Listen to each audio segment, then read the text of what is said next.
Has life been getting in the way of your randonneering aspirations? Do family and other real-life obligations sometimes prevent you from riding the brevets on your local randonneer schedule? Then riding a permanent brevet at a time convenient to you may be just what you need to fill that randonneering event void in your life. In this, the first of a series of 3 videos dedicated to randonneering events other than the usual scheduled brevets, I interviewed 2 experienced randonneers about the concept and practicalities of riding permanent brevets. I'm Fred Chagnon. I live in London, Ontario, Canada. I'm a chapter VP for the Randonneurs Ontario Cycling Club here in Ontario. Chapter VP is just an executive title that basically means local ride organizer, or RBA, I think they're called in the US. Other than that, it's a beautiful route. Yep, I'm Josh Haley. I'm a randonneur here in Ohio in the US. So I'm actually the RBA for Ohio Randonneurs, so a very similar role to Fred. I like to think of it as the middle management in between riders and the governing board. Okay, yeah, I'll give you the answer here from the context of Randonneurs USA, our version of the permanent program. I know other clubs like UK ODAX have a very similar program. You can think of a permanent as like a DIY brevet that you can sign up for and ride on your own schedule, basically anytime that you want. So that, we still have a validated route. We still have controls. We still have proof of passage. And all of that is submitted to our sanctioning body to kind of stand up this permanent route. And from there, you as the rider can say, hey, I'm going to go on Saturday at 7 a.m. and go ride this route, myself. You still have the same, proof of passage requirements as a brevet, but, really it lets you kind of have that DIY adventure. So for us, that is not something that's sanctioned by the ACP. It's something that's sanctioned by RUSA directly.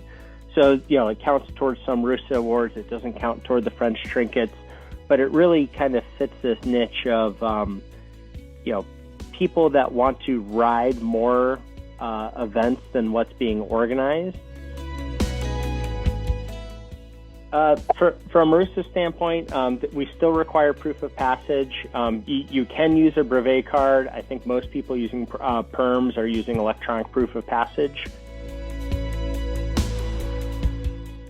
And you still have the same time limits, with a small caveat. We mostly follow the ACP time limits, but there's more flexibility on a permanent where we do award additional time for gravel portions. And you can also have what I'll call odd distances on a perm. So if you have a perm that's 207 kilometers, it's not timed as if it's 200 kilometers. We actually, extrapolate out that formula. Yeah, one thing that a lot of people don't know if they're not setting up the brevets is the brevet calendar has to be submitted to ACP in France at the very beginning of the randonneuring year, which is at the end of October. Right, so if we're in the middle of, like right now, we're in March, and somebody says, hey, I'd like to do this route as a brevet, I think it would be a good one. We can't do that right now. Like our calendar's locked in, I'm sure Josh's calendar's locked in. So permanents fill in that niche of like, the only caveat is it's not a ACP sanctioned. It won't count towards super randonneur, right? But, it doesn't mean it can't be a fun ride. When you register for the permanent, the local RBA, like myself, I'm the one who sanctions it for my region. We in Ontario we have 4 such regions, so we take care of that. Generally, it's on the person requesting the permanent to let the organizer know who else is participating, right? So I'm not going to go and advertise that to the rest of the people in the area. generally we just, you know, let people self-organize, say, hey, I'm riding this permanent O, and John and Sally are coming with me. That's just to make sure that everybody, of course, are club members and they are insured, right? So we do need to know who's on the ride, because, you know, it's like a brevet. We need to make sure that everybody's under the right insurance and covered that way. So in that respect, we don't advertise it out, but we do let people self-organize, and if they want to advertise it out on social media or on our mailing list, they're certainly welcome to do so. So in the U.S., RUSA itself is kind of the holder of all the routes. Okay.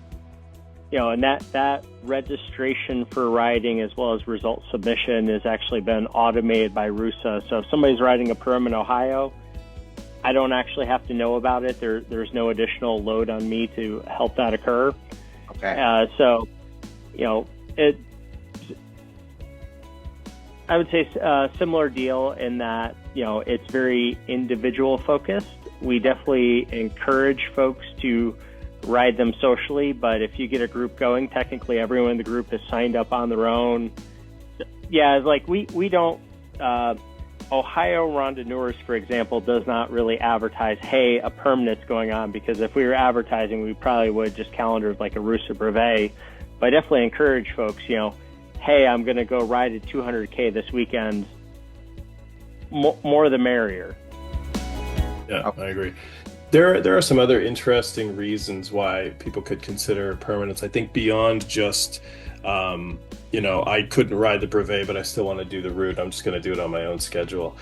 One thing that some of us in this area have talked about over the winter, because, you know, not riding as much, so of course all we do is talk about riding, is something like every time there's a full moon on like a Friday or a Saturday night, we're talking about, let's do a permanent, but do a night depart, right? So we have that flexibility of choosing the time, choosing the route, choosing the date, you know, and if it's pouring rain or if it's not a clear night, you know, maybe we'll decide not to do it, but maybe we will anyway. But it's the idea that we can create this sort of recurring event. It's not a brevet, it's not ACP sanctioned, but, you know, if there's a full moon in July on a Friday, which I think there is, right, we can get 3 or 4 people together to do a permanent. So that's one thing, is you can kind of make your own events, but still have them be like randonneuring events. I was going to say another motivating factor, at least for me personally. I know a lot of randonneurs here in the U.S.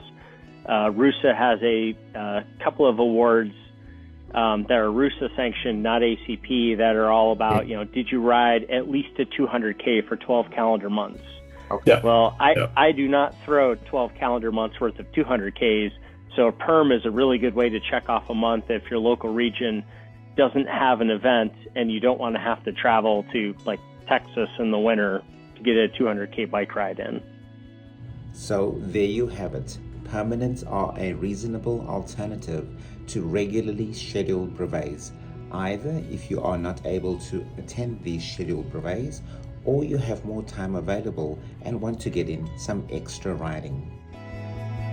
The recommendation is to contact your local brevet administrator for a directory of the available routes, the route map, and instructions for submission of proof of passage.